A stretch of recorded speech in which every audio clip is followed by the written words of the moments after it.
அதிமுகவின் 3ஆம் கட்ட வாக்குறுதிகளை வெளியிட்டார் அக்கட்சியின் பொதுச் செயலாளர் எடப்பாடி பழனிசாமி.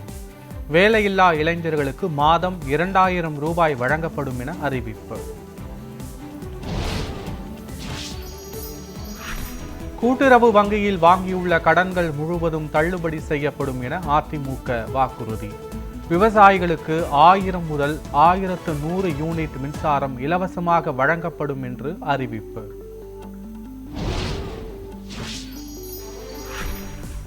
திமுகவின் 5 ஆண்டு கால ஆட்சியில் அத்தியாவசிய பொருட்களின் விலை உயர்வு என இபிஎஸ் விமர்சனம்.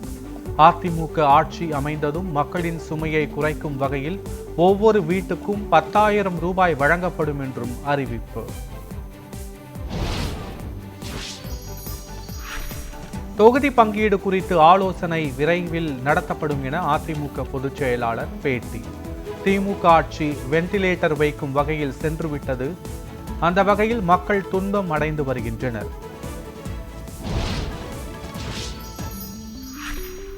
தமிழகத்தில் 46 தொழில் முதலீட்டு திட்டங்கள் மூலம் 61,500 பேருக்கு வேலை வாய்ப்பு. முதலமைச்சர் ஸ்டாலின் தலைமையில் நடைபெற்ற அமைச்சரவை கூட்டத்தில் ஒப்புதல்.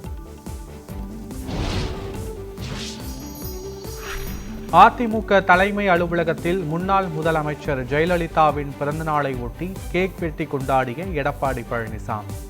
ஜெயலலிதாவின் திருவுருவ சிலைக்கு அதிமுக பொதுச் செயலாளர் இபிஎஸ் மரியாதை. சமூக நீதி மற்றும் அனைவரையும் உள்ளடக்கிய நலத்திட்டங்களாலும் இயக்கப்பட்ட நிர்வாகத்தில் சிறந்த ஆட்சியாளராக திகழ்ந்தார் ஜெயலலிதா. ஜெயலலிதாவின் பிறந்த நாளை ஒட்டி பிரதமர் மோடி புகழஞ்சலி.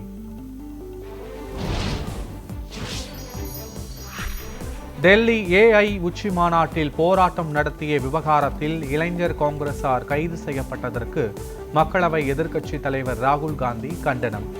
உண்மையையும் அரசியலையும் தங்கள் பக்கமே உள்ளதாகவும் பதிவு. பொது சேவையில் ஜெயலலிதாவின் அர்ப்பணிப்பு அனைவருக்கும் எப்போதும் ஒரு உத்வேகத்தை தரும் என உள்துறை அமைச்சர் அமித்ஷா புகழஞ்சலி.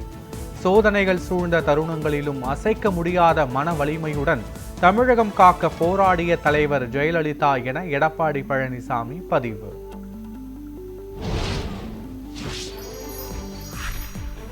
அண்ணா பல்கலைக்கழக உறுப்பு கல்லூரிகளில் 10 ஆண்டுகளுக்கும் மேலாக பணியாற்றும் உதவி பேராசிரியர்களை உடனடியாக பணி நிரந்தரம் செய்ய வேண்டும். பாமக நிறுவனர் ராமதாஸ் வலியுறுத்தல்.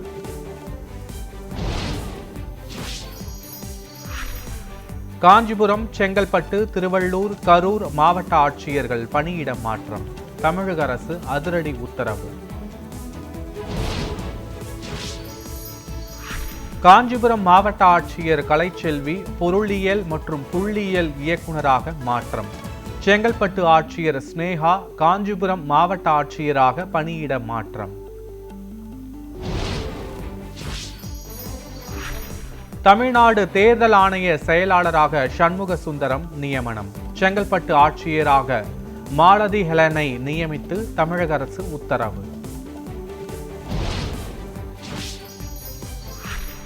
சென்னையில் ஆபரண தங்கத்தின் விலை சவரனுக்கு 240 ரூபாய் உயர்வு. ஒரு சவரன் 1,19,120 ரூபாய்க்கு விற்பனை.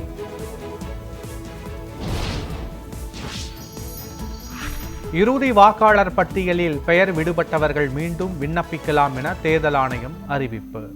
18 வயது நிரம்பியவர்களும் விண்ணப்பிக்கலாம் என்றும் தகவல். தமிழ்நாடு சட்டமன்ற தேர்தல் தேதி அடுத்த மாதம் முதல் வாரத்தில் அறிவிக்க வாய்ப்பு.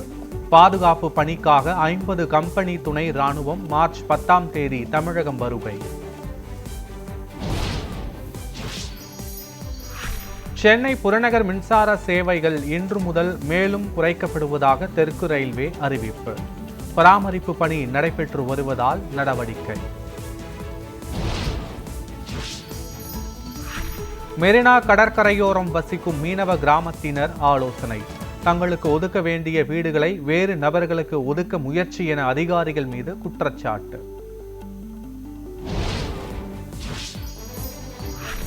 ஆந்திராவில் கலப்பட பால் குடித்ததில் 4 பேர் உயிரிழப்பு.